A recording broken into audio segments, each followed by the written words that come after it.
Bonjour et bienvenue à votre émission de l'Église diocésaine au service du diocèse de Sault-Sainte-Marie.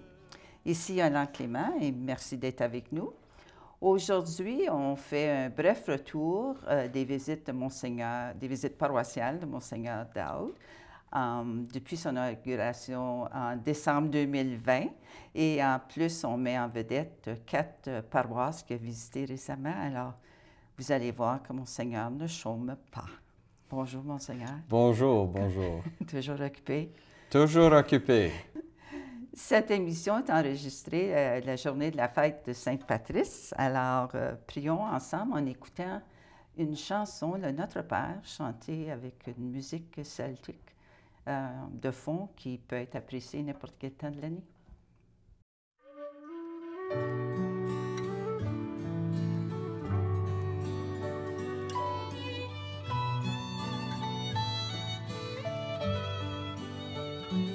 Notre Père qui es aux cieux, que ton nom soit sanctifié,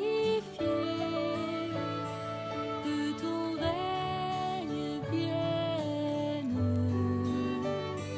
que ta volonté soit faite sur la terre comme au ciel.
Avant de commencer de parler de vos visites dans le Nipissing West, Monseigneur, je sais que vous avez, je crois, visité 14.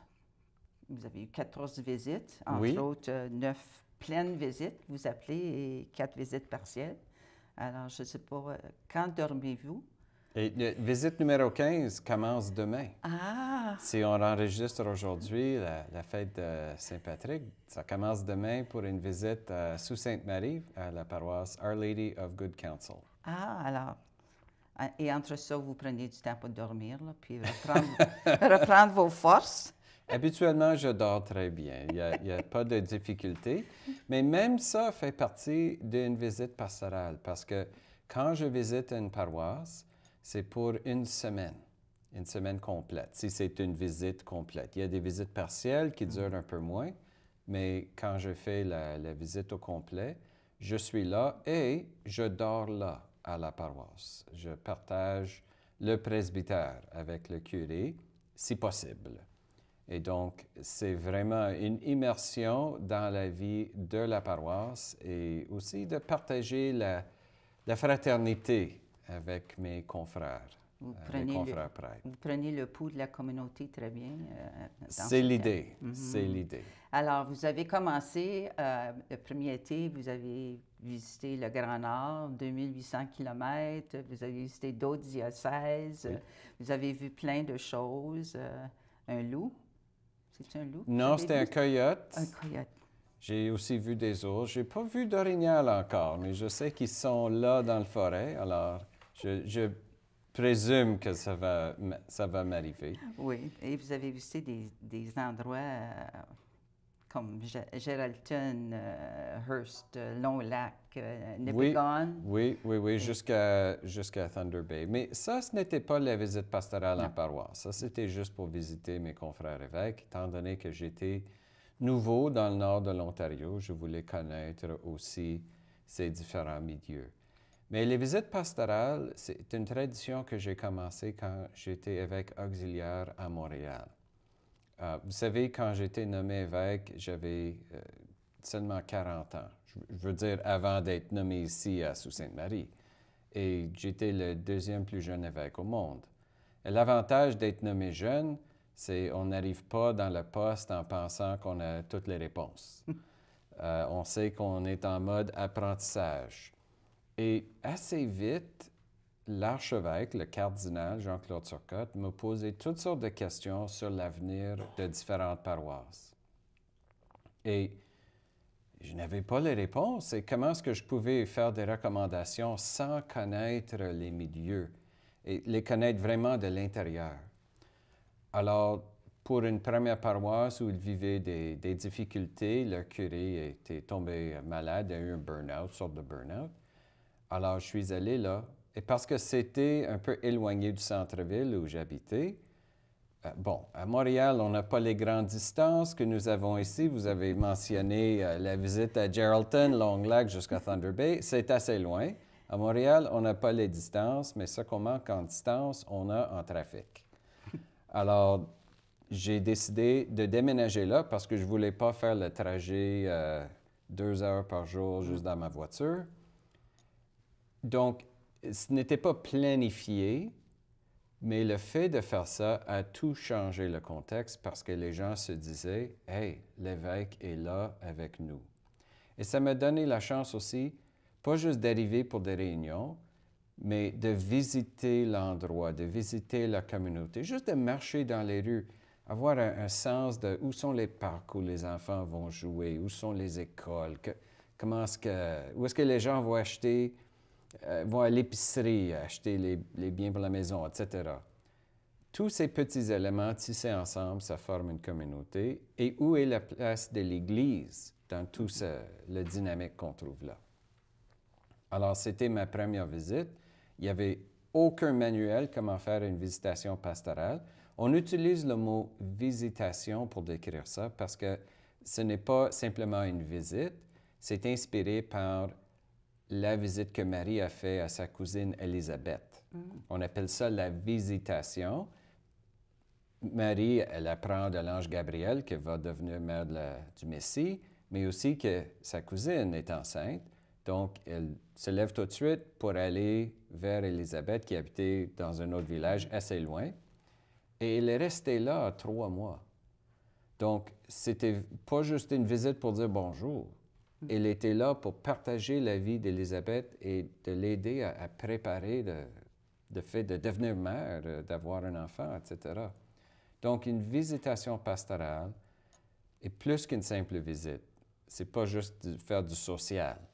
C'est vraiment partager la vie d'un endroit. Je ne passe pas 3 mois. Ça serait un peu trop. Un peu trop. Vous avez trop de paroisses. Il y a trop de paroisses. J'aimerais faire ça, mais malheureusement, ce n'est pas possible. Mais même une semaine, je trouve que habituellement, vers jeudi, mercredi, jeudi, on commence à connaître l'endroit assez bien.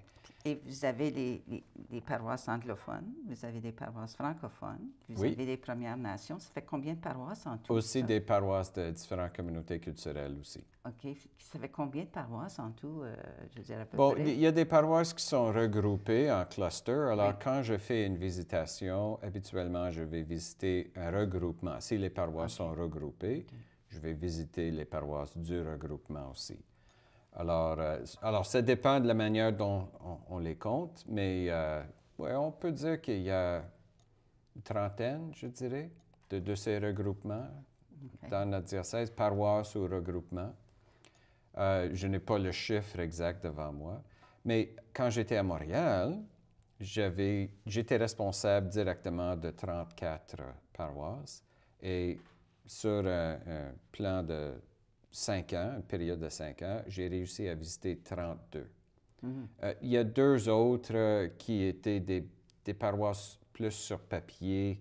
C'était une paroisse en voie de fermeture, etc. Donc, je n'ai pas fait la visite là. Un autre où le curé est tombé malade juste avant ma visite, donc on voulait faire ça plus tard et malheureusement, on n'a jamais réussi à le recéduler. Mais 32 sur 5 ans, c'était tout un effort. Tout un effort, mais une expérience bénie. Comme je dis, il n'y a pas de manuel pour faire ça. Alors, quand j'ai commencé à le faire, j'apprenais comment le faire en faisant l'expérience. Les prêtres qui n'avaient pas vécu ça non plus depuis des décennies se posaient aussi la question, il fait quoi notre évêque? Il fait quoi? Mais il y a toujours des gens qui pensent, hey, ça serait une bonne chose. Alors, j'ai fait les premières visites et avec ça, tranquillement, les autres, tous les gens ont embarqué et ça a donné un souffle nouveau à ces différentes communautés. Parce qu'à chaque fois que je visite une paroisse, comme je dis, c'est pas juste pour dire bonjour, on sort avec un plan d'action pour l'avenir. On essaie d'identifier les défis, etc. Donc, c'était un peu ça l'expérience. Peut-être un jour, je vais écrire le manuel sur comment faire. C'est ça que j'allais vous suggérer, mais on parle de visitation, on parle du saut, Wawa. Faut que je regarde mes notes parce que Goulet, une autre petite place, endroit que vous avez mentionné, Elliott Lake, North Bay, Coniston, Mishpataten. Oui, Mitchpataten, il y a un regroupement de communautés autour de Wawa. Mitchpataten fait partie de ça. Oui, Missinabie. Même regroupement, Du oui. Breuilville. Alors, vous avez fait quand même plusieurs endroits. Alors, parlez-nous maintenant de vos visitations, votre visitation à La Vigne, Verner, River Valley et Field, que vous avez faite dernièrement. Oui, c'était une visitation que j'ai faite cette année. Encore une fois, une expérience remarquable. J'ai beaucoup aimé l'expérience. J'ai adopté le même pattern. Je suis arrivé. La première fin de semaine, j'arrive et je célèbre toutes les messes. Donc, c'est ma manière de me présenter à la communauté. Après, on planifie, on le fait avant que j'arrive, mais on planifie un calendrier de rencontres, des rencontres sociales, des rencontres plus business, des rencontres avec les gens de la communauté, des rencontres parfois avec des responsables de la ville, de la municipalité, les écoles catholiques aussi, parfois une visite avec des représentants de d'autres religions. Alors, pendant la visite à ces 4 communautés, nous sommes allés passer un temps de prière avec différents pasteurs d'églises protestantes dans le coin. Et c'était très touchant. Nous avons prié avec eux et eux, ils ont prié sur nous. Alors, tout ça, on fait ça pendant la semaine. Si c'est une visite à un endroit où il y a une paroisse, pas plusieurs, souvent je vais aussi faire une mission pour la paroisse. Parfois, c'est une paroisse principale avec une deuxième qui sert comme une desserte de la paroisse. On peut faire la mission aussi. S'il y a plusieurs paroisses, ils sont très éparpillés, c'est difficile de faire la mission parce qu'il faut choisir une communauté et dire non à une autre. Alors, pour l'instant, on commence par les endroits où c'est plus possible. Mais même s'il n'y a pas de mission, la semaine est assez remplie. On ne manque pas de choses à faire. À la visite à Verner, par exemple, nous sommes allés à la pêche. Alors, je dis aux gens, j'ai marché sur les eaux. Heureusement, c'était en janvier, donc la glace était suffisamment épaisse pour marcher sur les eaux. Les eaux étaient assez solides, mais on est allé là, assis dans une petite cabane sur la glace, mangeant de chili et tasse de café, et juste jaser, en attendant que les poissons mordent, qu'ils n'ont pas fait, malheureusement. Mais l'expérience, quand même, était une belle expérience. Vous n'avez pas sauté dans l'eau? Non, pas cette fois-ci, mais j'ai fait une autre visitation après où j'ai fait ça dans le lac Ramsey. Oui, j'ai vu des photos. Oui. Alors, pour les communautés, comme je dis, j'ai célébré toutes les messes, visité les écoles, l'école à Verner et l'école à River Valley aussi. j'ai rencontré les différents conseils de pastoral de chaque paroisse, comité de finances aussi, le club d'amitié à Verner. J'ai aussi rencontré le directeur de la Caisse Alliance. Comme je dis, parfois, les gens sont étonnés de voir que l'évêque veut rencontrer quelqu'un qui est effectivement un gérant de banque, mais il ne faut pas oublier que les caisses sont des sociétés sans but lucratif. Ils sont là pour les membres. Ce sont les gens du coin qui soutiennent la Caisse et la Caisse va soutenir les gens et les institutions du coin. Donc, c'est important d'avoir des bonnes relations parce que nous sommes tous ensemble, nous faisons équipe ensemble. Et j'ai eu la chance de bénir le onesie que le directeur voulait donner à un jeune enfant. Alors, il m'a demandé de bénir les pyjamas de cet enfant récemment né. Alors, des petites choses comme ça qui montrent que nous sommes tous des êtres humains. Et la tradition de l'Église, dans la tradition de l'Église, les évêques faisaient ça. Mais quand on a commencé à avoir le transport plus rapide, des chemins de fer, des autoroutes, c'était plus facile pour l'évêque simplement d'arriver, faire des confirmations et revenir le soir. Peut-être rester un jour ou deux. Mais quand notre diocèse a commencé, en 1904, et l'évêque était à North Bay, et le diocèse allait jusqu'à Thunder Bay. Est-ce qu'on pense vraiment qu'il allait à Thunder Bay, faire des confirmations, dire bonjour et revenir? Non, il restait sur place. Alors, on a dans notre tradition de l'Église des moments où une période où ça faisait partie de la vie de l'Église. Peut-être après, c'était remplacé par beaucoup de rapports pastoraux, des documents, plus de relations, soit purement sacramentelles ou purement techniques. Mais il ne faut jamais oublier l'aspect humain. Le contact humain, je le dis souvent, je vais le dire en anglais, there's a lot of power in just showing up. Ça donne beaucoup simplement d'aller voir, d'aller visiter.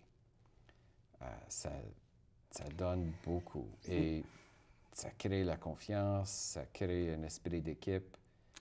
Et j'espère, chaque fois, j'ai étudié dans l'histoire de l'Église a passé parfois par des périodes difficiles. Comment est-ce que l'Église a réussi à sortir de ces périodes difficiles? J'ai découvert qu'un élément important de ça, c'était de revivifier cette tradition de la visite de l'évêque à la paroisse. De nos jours, l'administration devient très lourde dans beaucoup de nos entreprises et bureaucratiques. Et c'est intéressant de savoir que peut-être qu'on revient dans nos anciennes façons de faire. Comme vous dites, ça se faisait avant. Alors, les visitations sont importantes. Si on fait un sondage des paroissiens, imagine qu'on arrive dans 25 ans à la fin de mon épiscopat dans ce diocèse. Combien de gens vont dire « Ah, ça aurait été bien que l'évêque passe plus de temps au bureau » versus « Ah, on aurait aimé voir l'évêque un peu plus dans nos communautés ». Qu'est-ce que les gens veulent?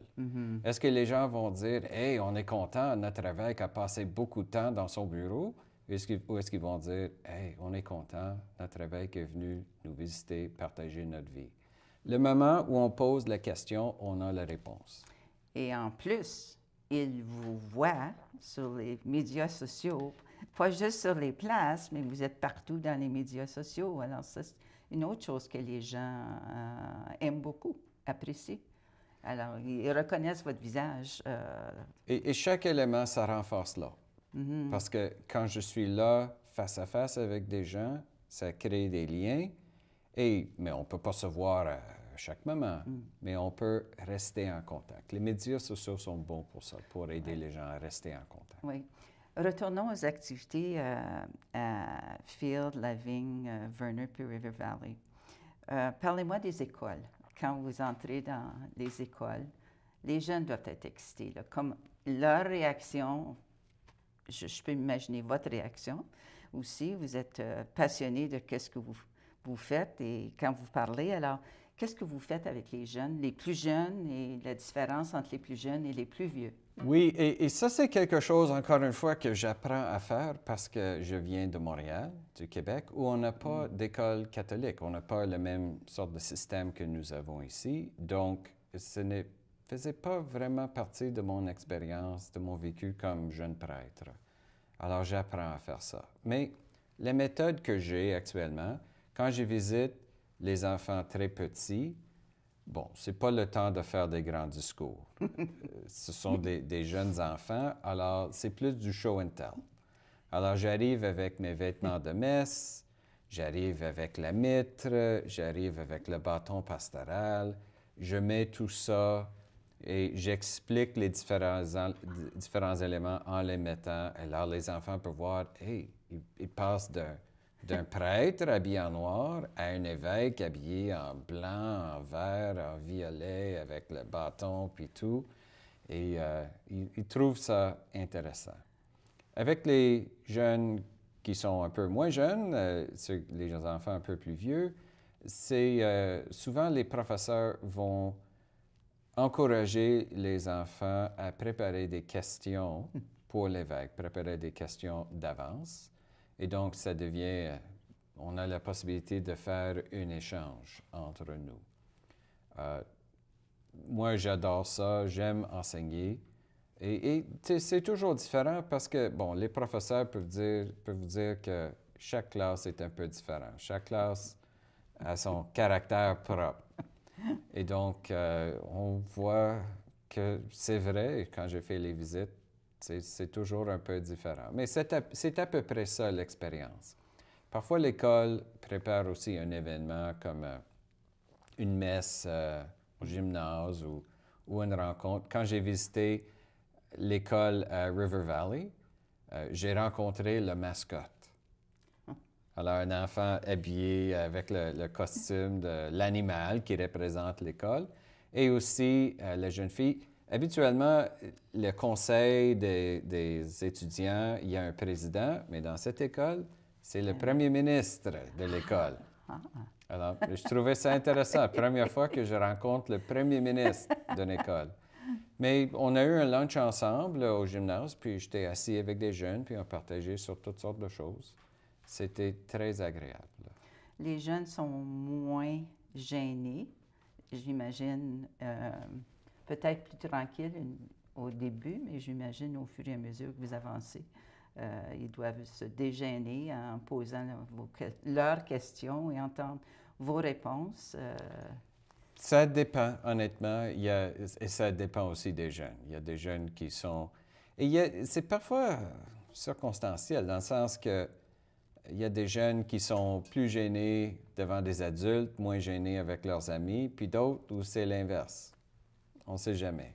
Alors, pour moi, je n'arrive pas avec des attentes. Je suis là pour vivre l'expérience. Je suis ouvert et... C'est la meilleure chose de ne pas avoir des attentes. Bien, qui suis-je pour imposer des attentes? Au début, quand je faisais ça, les écoles me demandaient « Mais Monseigneur, qu'est-ce que vous voulez faire à l'école? » Et ma réponse était « J'ai aucune idée parce que je ne faisais pas de visites quand j'étais à Montréal.